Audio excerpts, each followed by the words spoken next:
In this demo, I'm showing how I've used VBA to retrieve emails from a specific Outlook folder and bring the data straight into an Excel spreadsheet.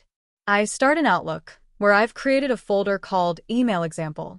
It's a subfolder within my inbox, and for this demo, I've dropped in a few sample emails to work with. Now switching over to Excel, I've created a button that runs a macro. When I click it, all the emails in that Email Example folder are pulled into the spreadsheet. You'll see that for each email, I'm retrieving the subject, received time, sender name, the body of the email, the recipient, sender's email address, and the unique entry ID for each message. The VBA is on screen, but I'll add a link to the file in the description.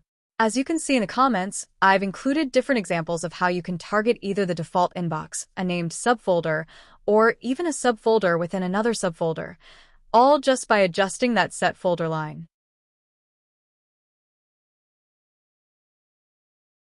After running the macro, I compare the data in Excel with one of the actual emails in Outlook, and everything matches: subject, sender, timestamp, body, all of it.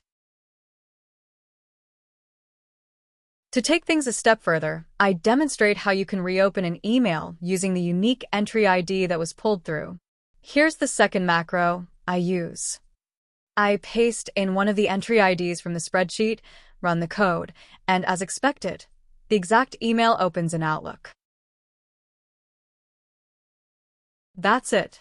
A really handy way to automate email tracking, archive content, or even build lightweight tools that react to email content in Excel.